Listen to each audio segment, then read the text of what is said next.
This is my review on Kronk's New Groove. It's a spin-off slash continuation of The Emperor's New Groove. And the Emperor's the narrator in this. The open narrator, and we see him at the end of the film after Kronk was there, and it's much we see of him. But because it's Kronk's story, it's not Emperor's story, and Emperor makes it pretty clear. They got the it sounds like they got the original cast to play these characters again. And I like the sequel more than the first one because I love the story and the characters felt stronger, where the first one felt flat at times. And so Kronk, his whole childhood, had a father that disapproved of any of his dreams and stuff, and he never got a thumbs up from him. All he wanted was a thumbs up, but all he got was a disappointed look of him. And he took away his oven bake mitts when he was little, when he was a baby, when he was like a very little child getting into baking, and he wanted to bake for these squirrels, and his father just took those things from him that he enjoyed. So always just saying up the father's unlikable prick. But he's not. He's just really high on Kronk. At least that's from what we've seen from him. He doesn't feel like he hates Kronk. He's just a little hard on him when he shouldn't have been that hard, because he listens to people because he's a nice guy. And still, did he make the father enough likable? Not dislikable enough, not as like Kronk, but it's not like him else. You don't want to see him get decapitated.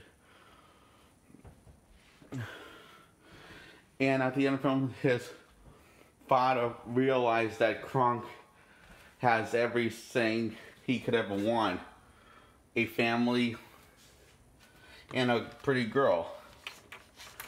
And he also had a house, but he gave it up because for his friends, who he considered his own family. And he sold it because, well, Yzma was running these schemes with the help of Kronk. Kronk had to do the right thing, and because he realized that he was being played the entire time like everyone else, and he felt bad, so he, the elderly home got shut. Like, he gave up this big fancy house he got for so he could actually, so his elderly friends, which he considered family,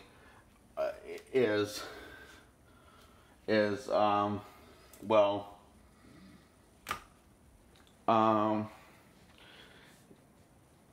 because he did it because he loves them, and he would do anything for them.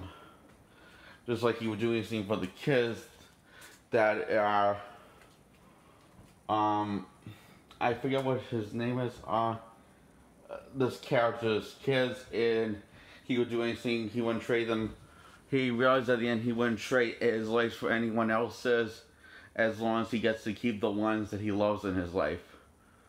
So his father realized, even though he might not look, he has everything, like a big house or a family. Well, he doesn't really have a big house. He gave it up for his family.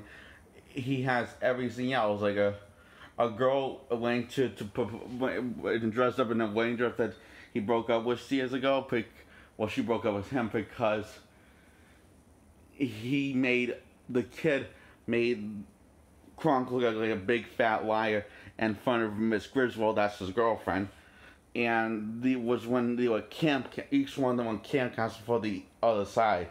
And they end up falling for each other, all that romantic stuff, and then falling apart.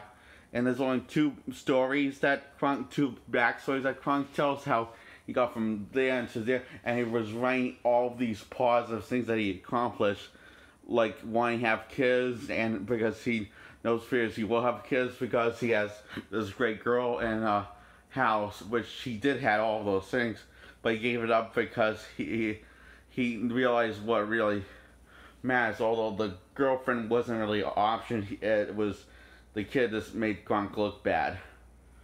But he fixes it by telling the truth to Miss Griswold, and then then a bunch of the old people pose as his kids, and the thing goes out of hand, because they all pose lies, and then he come clean. By then, when I say they, I mean Kronk comes clean, and the reason why he did all this, sell all these lies, even though he eventually did have those things, because all he wanted was a thumbs up. All he got was just a disappointed look from him. And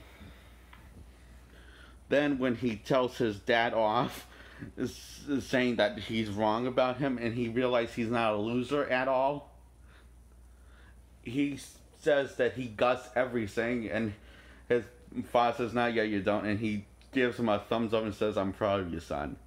And they hug each other, and they live happily ever after.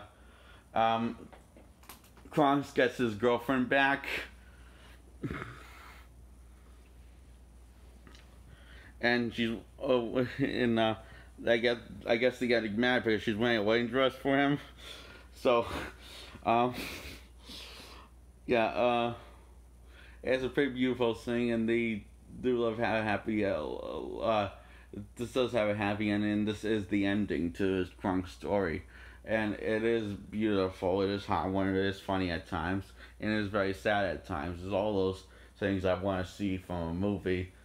That I wanted to see all those things in the first, and for gruesome right then I saw a limited number, but this is why I want to see all those. I want to feel all those feelings in every film I see. But that's asking too much, because I know this because from experience. And same goes for TV shows. Although TV shows I know have better luck with quality and making you feel emotion. Emotion, I mean. I said emotion. What I meant to say, emotion. So yeah, I'm giving this to wrap this up. I'm giving it a 10 out of 10.